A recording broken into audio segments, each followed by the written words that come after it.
Mencintai tanah air ini sebahagian daripada kehendak agama. Yang ini dia panggil dalam istilah sekarang patriotik. Perasaan yang timbul dalam hati sanubari kita untuk mengabdi, memelihara, membela dan melindungi tanah air kita ini.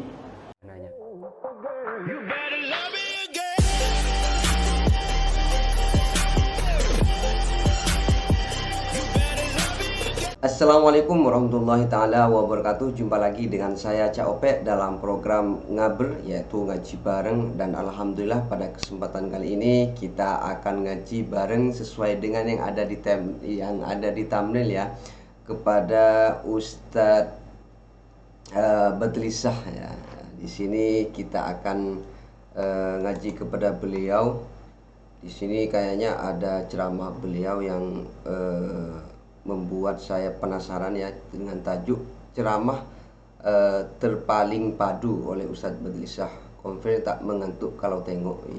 Ini kayaknya cukup menarik untuk kita simak, untuk kita dengarkan seperti apakah ilmu yang disampaikan oleh Ustadz Badlisah ini.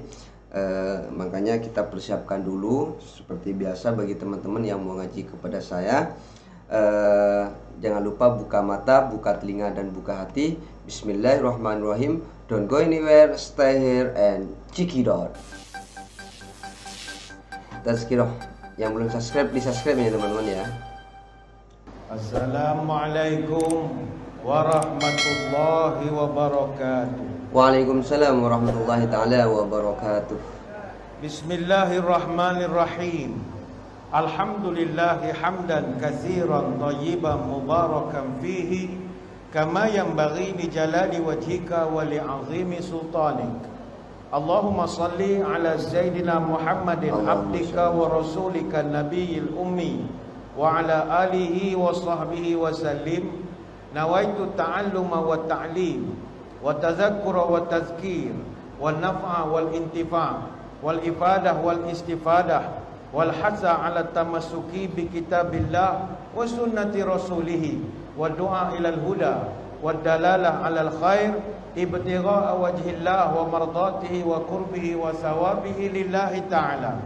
Allahumma raddina bil qada'ika wa sabbirna ala balaika wa auzi'na syukra ni'matika. Pas mungkin ya. Ya Allah, jadikan kami redha menerima takdirmu.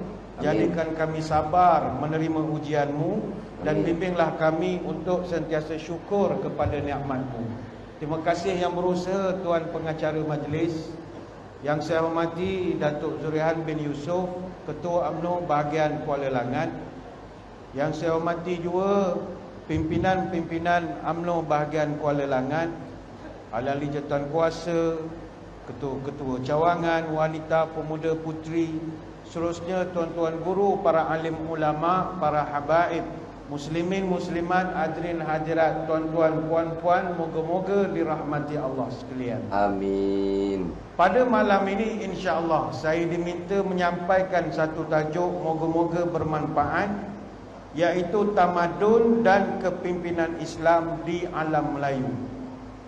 Hadirin hadirat sekalian, malam ini kita berkumpul untuk mengenang dan mengenal sejarah. Nabi SAW menyuruh kita supaya menghargai sejarah. Tak lama lagi kita nak sambut Muharram. Ada satu peristiwa, kata Ibnu Abbas, qadiman Nabi SAW al-Madinata fara'al yahuda tasumu yawma Ashura. Nabi, kata Ibnu Abbas, ketika mula-mula sampai ke Madinah masa hijrah, Nabi tengok orang Yahudi puasa pada 10 Muharram. Lantas Nabi pun bertanya, apa hal engkau semua berpuasa? Budak-budak aku, sahabat-sahabat semua tak puasa, apa hal engkau puasa? Ma hadha? Apa dijawab oleh orang-orang Yahudi? Hadha yaumun salih, hadha yaumun najjallahu bani Israel min aduwihim fasamahu Musa. Kata mereka, hari ini kami merupakan hari yang hebat, hari yang bagus bagi kami. Yaumus salih, hari yang bagus, yang baik. Apa sebab? Kerana kami mengenang hari inilah Allah Ta'ala pernah menolong Bani Israel ketika diganggu gugat oleh musuh-musuh kami dulu, nenek moyang kami. Dan Nabi Musa pun berpuasa pada hari ini. Apa jawab Nabi kita? Fa ana ahaqqu bi Musa minkum fasamahu wa amara bisiyami. Bila Nabi dengar cerita ini, kata Nabi, aku dengan kau, aku lagi berhak dengan Nabi Musa. Maka mulai hari ini semua sahabat kita puasalah pada 10 Muharram. Ini hadis riwayat Bukhari Muslim. Dia orang Yahudi dulu, sampai sekarang lah, mereka sambut satu perayaan dia panggil Passover. Pesah, hari Pesah. Sehari sebelum Passover, 14 hari bulan Nisan, Yahudi akan buat satu amalan dia panggil Ta'anid bi Kharat ataupun Ta'anid bi Kharim. Mereka akan puasa sehari. Peristiwa Passover ini ada direkodkan di dalam buku-buku suci Yahudi, antaranya Exodus. Dan mereka berpuasa untuk bersyukur atas kejayaan selepas dibebaskan daripada jadi hamba abdi di Mesir selama 210 tahun. Dan peristiwa ini direkodkan secara eksplisit dalam Quran. Allah turunkan wabak yang mana akhirnya mereka pindah ke Kanaan, yang mana wabak itu dipanggil Makot Mizrayim, wabak Mesir. Allah Ta'ala sebut dalam surah Al-A'raf ayat 133, fa arsalna alaihimut tufan wal jarad wal qummal wat tafadi' wad dama ayatin mufassalat, sampai habis ayat. Dan kami menghantarkan kepada orang-orang Mesir taufan, belalang, kutu, katak, darah, macam-macam bala diturunkan. Dan akhirnya musuh-musuh Bani Israel surrender. Jadi Nabi ketika tahu bahawa orang Yahudi puasa kerana mengenang sejarah, Nabi kata, ini bagus, kami pun akan puasa juga. Artinya Nabi sangat menghargai sejarah. Nabi tetap kenang sejarah walaupun jarak antara dia dengan Nabi Musa ribuan tahun. Nabi Musa, tuan-tuan, jangan Nabi Musa, Nabi Adam dengan Nabi Nuh jaraknya 1200 tahun. Jarak antara Nabi Nuh sampai Nabi Ibrahim 2240 tahun. Jarak antara Ibrahim dengan Nabi Musa 900 tahun. Zaman Musa sampai Nabi Isa 1900 tahun. Antara Nabi Isa sampai Nabi kita 620 tahun. Walaupun ribu-riban jumlah tahunnya, tetap Nabi suruh kenang sejarah. Maka apatah lagi kalau kita sejarah baru 60 tahun, 65 tahun, 70 tahun, 71 tahun, lagilah kena kenang dan kenang lagi. Allah. Ayo hadirin hadirat, kita belajar dari sejarah, belajar dari warisan. Alam Melayu itu sendiri luas dan kaya dengan sejarah. Mana duduknya alam Melayu ini? Ini banyak perbahasan para akademik. Kata Profesor Dr. Nik Hassan Suhaimi, ini seorang ahli arkeologi. Dia kata alam Melayu ini bermula daripada Madagaskar sampai ke tanah Melayu, membawa sampai ke Papua New Guinea, Australia, New Zealand, Kepulauan Pasifik, sampailah ke Taiwan. Dan ini dia seorang ahli arkeologi. Ada seorang sarjana barat namanya Russel Wallace, Alfred Russel Wallace. Dia mengatakan alam Melayu ini meliputi tanah Melayu sampai ke Tanah Serim. Tanah Serim ini di Burma, bawa sampai ke Kepulauan Nicobar di Laut Andaman di bawah India sekarang. Sampailah ke Filipina, Kepulauan Solomon, sampailah Papua New Guinea. Begitu luas sekali. Sehingga kan ada seorang ahli falsafah Greek namanya Ptolemy. Dia lukis peta kuno, dia letakkan kepulauan-kepulauan Melayu ni ataupun Malay Archipelago di dalam petanya dan ditulis namanya Golden Chersonese. Dia panggil semenanjung emas. Dan zaman itu bahasa Melayu menjadi lingua franca, bahasa perdagangan orang-orang yang singgah di alam Melayu. Sebab itu alam Melayu dia bukan alam yang baru wujud. Dia ada memiliki kerajaan-kerajaan tua. Alam Melayu ni bukan setakat Kesultanan Melayu Melaka saja, bahkan banyak betul. Ini kita tak campur kerajaan-kerajaan di Borneo, Santubong, Samarahan Sadong, Kalaka, Saribas, Malano, itu tak campur. Kalau nak campur begitu banyak. Dulu Muzium Negara pernah buat pameran. Pameran tu nama pamerannya 12 kota yang hilang. Kota Melayu yang hilang. Funan, Chenla, Zenla, Angkor, Khmer, Dravati, Champa, Lakasuka, Kedah Tua, Sriwijaya, Mataram, Medang, Majapahit dan banyak lagi. Ada 12 kota. Dia kumpulkan, dia buat pameran. Kalau yang paling popular di kalangan kerajaan Melayu tua, pertama sekali kerajaan Funan. Yang ini saya sebut kerajaan yang wujud sebelum Kesultanan Melayu Melaka lagi. Kita tak ceritalah Mat Kilau apa semua tu dah bawah-bawah sangat. Alam Melayu memiliki kepimpinan turun-temurun yang begitu luar biasa. Kerajaan Funan dulu tuan-tuan, lokasinya sekarang di lembah Sungai Mekong. Ini abad pertama. Pusat kerajaannya di Biadapura. Sekarang dipanggil Khmer, di Kemboja. Zaman itu dia sudah jadi empire, sezaman dengan empire Rom, Kushan dan dinasti Han. Kushan ini sekarang duduk negara-negara Xinjiang, Tibet, Tajikistan, Kyrgyzstan, Uzbekistan, Turkmenistan, Stan, itu semua dinasti Kushan. Sebaya dengan kerajaan kita Funan ketika itu, Melayu. Kemudian wujud kerajaan Champa. Champa ni lokasinya di selatan dan di sebelah tengah Vietnam. Ni abad kedua. Pusat kerajaannya di Indrapura. Nama tempatnya Indrapura.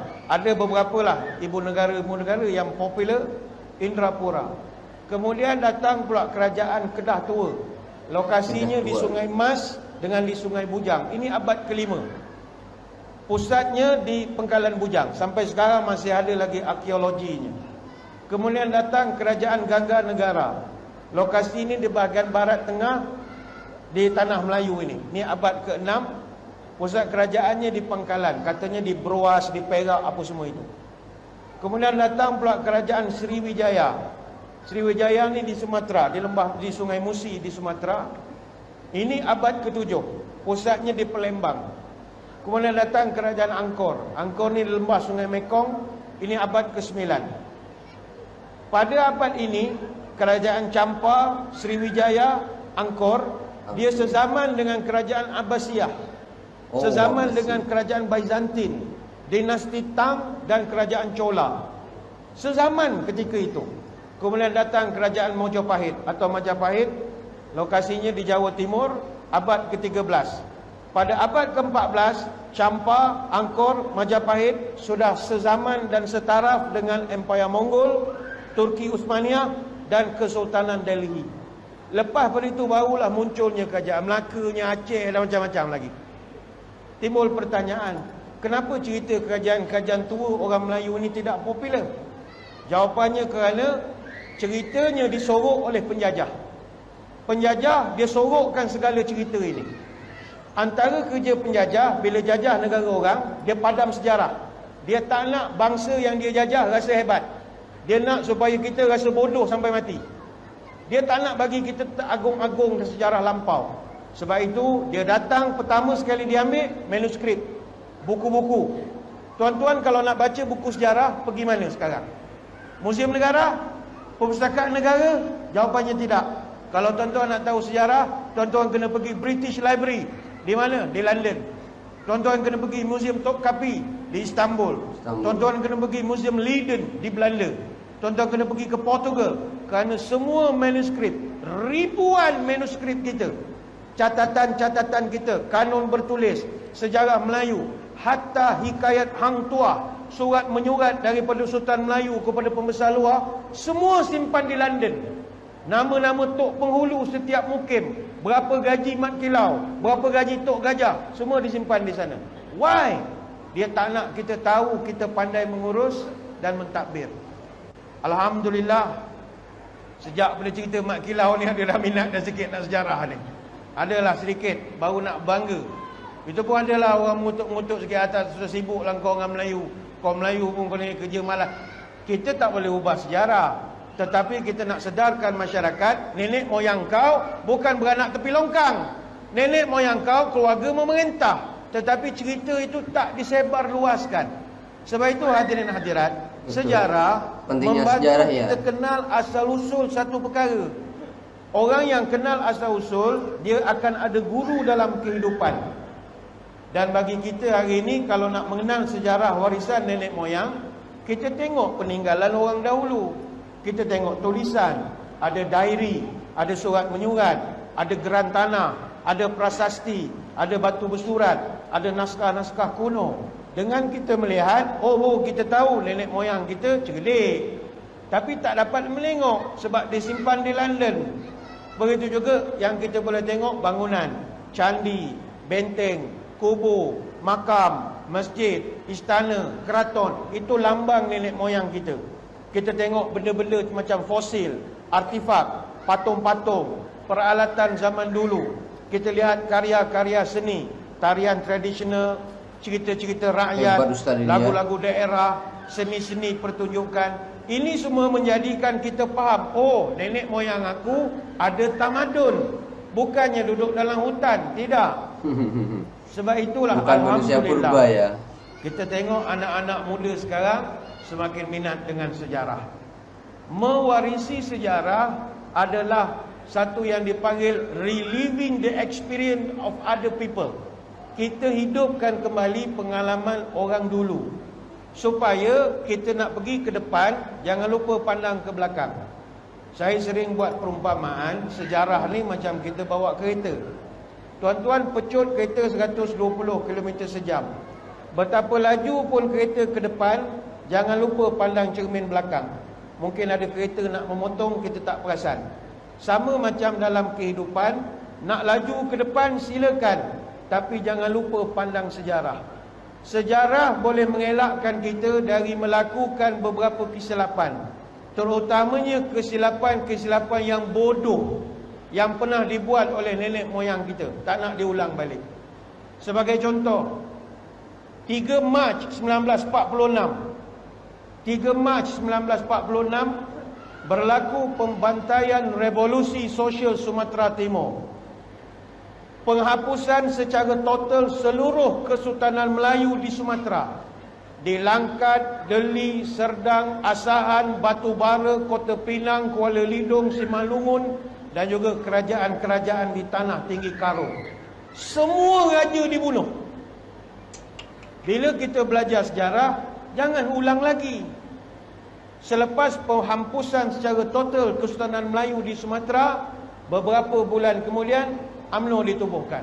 Ada kaitan dengan penghapusan itu. Begitu juga kita belajar dari sejarah. Kenapa kerajaan-kerajaan Melayu sepanjang tebing Sungai Muar dan Sungai Johor hilang? Dah tak ada lagi kesultanan-kesultanan ini. Dia lepas Melaka jatuh, Sungai Johor jadi pusat pemerintahan terpenting Kesultanan Melayu. Sebab itu Raja Melayu tak pernah putus. Sehingga datang kata-kata bertali ke Siak, bertuan ke Minangkabau, beraja ke Johor. Bukan Johor yang raja sekarang ni, raja dulu, Raja Melaka dulu. Pemerintahan Kesultanan Johor yang berada di Sungai Johor bermula tahun 1529 sampailah 1718. Kira-kira 129 tahun. Ada 11 orang sultan memerintah. Bermula Sultan Alauddin Riayat Shah yang kedua sampai Sultan Abdul Jalil Riayat Shah yang keempat. Tapi mana semua raja-raja itu? Tinggal sekarang pagoh itu sajalah, dah tak ada apa lagi. Tak ada apa lagi. Why? Maka orang yang belajar sejarah, dia pastikan jangan kita ulang balik kebodohan nenek moyang dulu. Ada beberapa lah kesilapan yang berlaku, bergaduh, fitnah memfitnah, jangan diulang lagi. Sebab itu sejarah sangat mustahak. Dengan sejarah juga kita jadi berbangga dengan tanah air kita. Tuan-tuan, ramai orang sekarang ni mungkin kerana dia marah pada menteri, marah kerajaan dan macam-macam, menyebabkan kebenciannya itu terbawa-bawa sampai benci ke tanah air. Jangan. Betul. Kau nak marah menteri tu kau punya pasal, tapi kau jangan benci negara. Menggelarkan negara kita dengan nama-nama yang tak sesuai, jangan. Ada yang panggil negara ni tak sampai hatilah kita nak sebut negara kita ni diberi nama macam-macam. Kau nak benci, kau punya pasal. Ini tanah air, Ini rumah kita, buruk-buruk pun rumah kita, bocor sana sini pun rumah kita. Dah tak ada tempat nak duduk lagi dah. Jangan dihina. Kita Betul. negara, adakah teruk sangat sampai tak ada apa nak dibangga? Banyak perkara kita boleh bangga. Dalam dunia ni tuan-tuan, berapa banyak negara yang merdeka hampir sebaya dengan negara kita? Banyak. Tapi cuba bandingkan mereka dengan kita, langit dengan bumi. Saya ambil contoh negara yang hampir sebaya merdeka dengan kita, Morocco. Morocco terus setahun je merdeka, 7 April 56. Bandingkan Morocco dengan Malaysia. Tunisia merdeka tahun 56, bandingkan. Sudan merdeka 1 Januari 56, bandingkan dengan kita. Ghana merdeka dekat dengan kita, 6 Mac tahun 57. Tuan-tuan pergilah ke Ghana sana. Bukan hina negara orang, tidak. Bandingkan dengan rumah kita. Burkina Faso merdeka tahun 58. Ivory Coast merdeka 4 Disember tahun 58. Mali merdeka bulan November tahun 58. Ada negara yang kita tak kenal pun ada. Togo, tuan-tuan tahu mana negara Togo? Togo merdeka 30 Ogos tahun 58. Togo pun kita tahu kat mana duduk. Janganlah. Tak tahu dalam peta di mana. Punyalah. Bukan kita hina dia, tidak. Madagaskar. Oh, tuan-tuan tahu mana Madagaskar? Madagaskar merdeka 14 Oktober tahun 58. Kita banding dengan adik-beradik kita yang merdeka ni, kita lah yang jadi sikitnya. Jadi janganlah kita hina sangat. Mencintai tanah air ini sebahagian daripada kehendak agama. Yang ini dia panggil dalam istilah sekarang patriotik. Perasaan yang timbul dalam hati sanubari kita untuk mengabdi, memelihara, membela dan melindungi tanah air kita ini. Masya Allah, itulah tadi ya sejarah ya yang disampaikan oleh Ustadz Badli Shah ini ya, tentang sejarah Melayu, mengambil dari keterangan Profesor siapa itu tadi, nggak ingat tadi. Dan memang betul ya, dengan adanya sejarah itu kita bisa belajar yang kita tidak ketahui apa-apa yang terjadi sebelum kita ya. Dan dengan sejarah kita bisa mengambil manfaat yang besar, mengambil hal-hal positif yang ada dalam sejarah itu. Sehingga ketika kita mengetahui suatu sejarah dan sejarah itu baik untuk diri kita gunakan setiap hari, kita bisa mengambil. Dan begitu pun sebaliknya. Kalau misalnya ada sejarah yang mungkin kelam, sejarah yang tidak terpuji, mungkin sejarah yang penuh dengan kejahatan, fitnah dan lain sebagainya, hal macam itu kita bisa belajar juga bahwa kalau kita memfitnah maka efeknya seperti ini. Kalau kita suka mengadakan pembicaraan yang tidak pernah ada, efeknya seperti ini. Mungkin kita akan belajar dari situ sehingga kita tidak menjadi orang yang pemfitnah, orang yang suka mengada-ngadakan suatu hal yang tidak ada dan sebagainya. Dan itu sangat bermanfaat sekali untuk kita. Makanya dengan sejarah kita akan mengetahui bahwa dulu pernah seperti ini, pernah ada negara apa tadi, Yogu apa itu. Kalau tidak ada sejarahnya itu akan hilang, kita tidak akan pernah mengetahui. Masya Allah, semoga kita itu bisa banyak mendengarkan sejarah-sejarah yang positif, sehingga sejarah-sejarah itu bisa kita ambil dalam kehidupan kita sehari-hari. Amin amin ya rabbal alamin. Oke teman-teman, mungkin program ngaji bareng pada kesempatan kali ini saya cukupkan. Mohon maaf apabila ada kesalahan. Ihdinas siratal mustaqim. Assalamualaikum warahmatullahi taala wabarakatuh.